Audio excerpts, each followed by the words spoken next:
So we place our bit of black plastic over the top like so, okay, and make sure it doesn't fall off. Recognise that poking out the garage there? Yes indeed, it is of course the Renault 5 GT Turbo, which has successfully got through its MOT. Good times. I'm Tab, hope you're all keeping well. On this video, it's going to be a bit of a repair job, so I hope the info I provide you with here helps some of you guys out a little bit who might be experiencing the same issue. Yep, it's a fuel tank repair on the Renault 5. If you may remember a few videos ago, I did a quick overview of the car.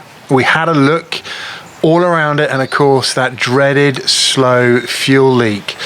That really wasn't ideal. Believe it or not, it wasn't enough to have it fail the MOT. It would have got through the MOT with that, but really it's not ideal to have a car dripping fuel on a pretty regular, constant basis for obvious safety reasons.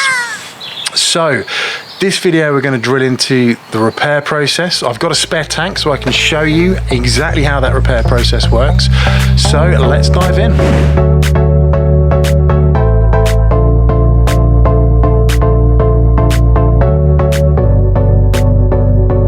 So the Renault 5 GT Turbo, definitely getting a bit of a cult following right now. In fact, it's a car that has never really gone away.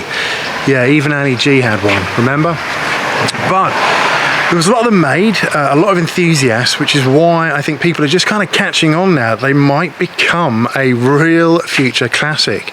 Indeed, as I make this video, a car has just landed on 4-star classics for £25,000. Admittedly, it's in very, very good condition with circa 80,000 or so miles on the clock. So I hope they don't mind a quick flash of that picture. It's free advertising, right? But yeah, lovely car. But I think people are waking up to the fact that this could indeed be a future classic. Honestly, I think 25 to 30 is probably the ceiling for these cars, but you never know. You never know. Anyway, the cars that are around are getting on for about 30 years old now, which is quite an age for a car that has been made from a tin of beans. Yeah, if you've been in one, you'll know the build quality isn't exactly Rolls-Royce, but they all seem to suffer from this one specific issue, and that is a leaky fuel tank. And it does always seem to be from this one specific area on the fuel tank. So we're going to show you how to fix that in this video. Luckily, as I said, I have a fuel tank with me that has come out of the car. You'll know if you saw the last videos, it didn't get through its MOT, it showed you the fuel leak. That's been flagged up on the past 4 or so MOTs, a damp patch around this area in the fuel tank. Last MOT, it was all good. So fingers crossed this repair is a permanent one, not a temporary fix, and will do you good. So let's take a look at exactly what it is I'm on about. Okay, so here's the fuel tank out of the car. This came out of the old car. It looks like it's been repaired by a man with no head. So this is going to be interesting. We'll have to peel that back to get the offending part. Other things you're going to need, if you're worried about the orientation of this, so that's the top of the fuel tank there, it kind of flips round and sits with this bit pointing towards the back of the car, if that helps you with the orientation of the fuel tank. But other things you're going to need here, one of these, this is a hot air gun for soldering with hot air. You're going to need a soldering iron, and you're going to need a black fuel tank, right? Now, note soldering with an L, right? If you're watching in America, it's not soldering, there's an L in there. Just like with herbs, there's an H in herbs. We're not going to put herbs on this, we're putting herbs on this. So just saying. Anyway, back to the real matter here. So this thing here you can get from Amazon for about 30 quid, right? Nothing. You can do it all with a soldering iron, but I think it does a neater job, a more solid job with one of these as well. This here, any thermoplastic will do. for this repair job, right? I got this tip from a guy called Jack on the Renault 5 GT Turbo Owners Forum, so a huge thank you to him for this tip. I've kind of tweaked it so that it works for myself and what I thought would be as solid as possible job. So, fuel tank. This here is actually designed to be sealed off. I understand when they made the Renault 5 GT Turbo, the routing for the fuel tank was slightly different to the standard Renault 5 due to, I think, the brakes, the discs at the rear. But anyway, this was sealed off, right, so it's not needed. However, they didn't seal it off very well at the factory, and it always starts to weep over time. So this is going to have to come off, so we'll do that and come back. So that has been removed, and in there you can see a yellow bung which has been put into the tank. Now, what I would imagine has happened, this is solid at the bottom, right? So it's like an upside down bottle top, a long bottle top, if you like. Now, what I imagine they've done in the factory is found something that fits in there, put it in, and then lightly melted it together. Now, what you'll find is that it will start to weep between the black edge of the tank and this yellow bung here. And what lots of people do is epoxy or JB Weld or some kind of sealant, which always ends up failing over time. And now, another thing to consider here is ethanol, right? So fuels are now E5 or E10.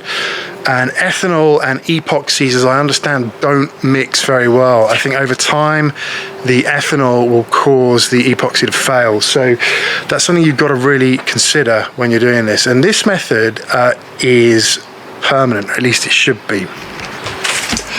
So, one of the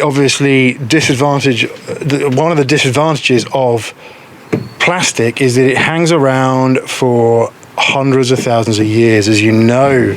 It's not very good for the environment. But one of the plus points of that is once it's into shape, it's going to stay like that forever, and nothing is going to cause it to fail apart from extremes of temperature, which you just won't get. So the premise here, the thinking is that we want to basically remelt all around here so that we're fusing all of this together. Now, we could have a go just with the soldering iron of compressing it down as is, but I think I want to give it a bit of extra oomph. So what we do here is cut a disc of that black fuel can out and place it over the top like so. So let's do that. So I've turned the tank round. We get our bit of black plastic that we've cut out that fuel tank, that jerry can, and we place it on top here. Now we get our hot air gun, and we want it to be about 180 degrees. As a quick note, my hot air gun is in Fahrenheit, so I had it at about 400 or so to get it to melt. But be careful you don't burn it, right? You don't want to burn the plastic. That's going to melt the thermoplastic, right? And then we just simply blow around here and then press it down with a spoon. It's a bit difficult here because I've got to hold the camera, but you blow around here until it started to melt. Now remember where that rim is. That's very important. Remember where the rim is on that. So the whole idea here is that we are just simply lightly melting it onto the top of said bung.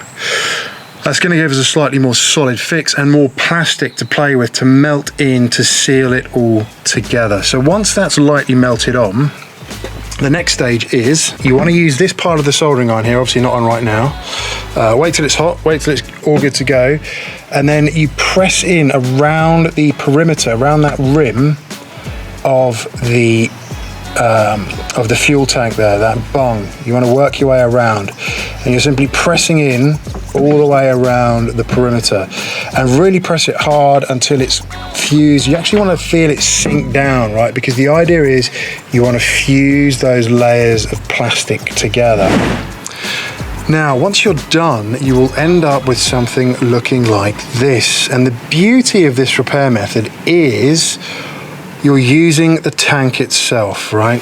You're using the plastic that's in the tank. So the advantage here is there's no putty being introduced, no epoxy, nothing that's going to fail over time.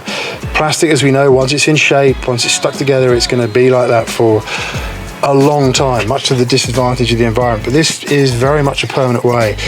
So obviously I haven't quite finished this one yet, but we'll do that. I'll do that on my own time. But just for the purposes of the video and getting this out there, just to focus back on here, this part here with this on top, right, you really want to be melting this together, this yellow bit inside to this black bit on the outside with the additional layer of plastic you put on top. Really be generous with that soldering iron. Be careful not to burn the plastic or take it too far, but you're going to want to do that. Light on, please. You're going to want to do that, and the only way to test it once you've done that is obviously put water into the tank and turn it upside down and leave it. See if it's worked. If not, come back to it. Come back to it, check where it's leaking. Final word of caution as the sun sets on us here. Obviously, this is a dry tank, so if you get the tank out, get all the fuel out and leave that tank to air for a good couple of days. Ensure all the fuel's out before you start any of this work, right? Because hot air and fuel doesn't always mix. I know it sometimes takes a spark, but health and safety man will be knocking otherwise. So that's kind of it, really. I hope the pictures paint 1,000 words that you've seen in this video really help you to understand what the process is. Adapt it for yourself if need be. This worked for me and it's held up, and hopefully it will hold up for a long time. But wanted to help you guys out here. That's it for this video. Have a good one. Stay safe, stay well, and I'll catch you on the next one. Bye for now.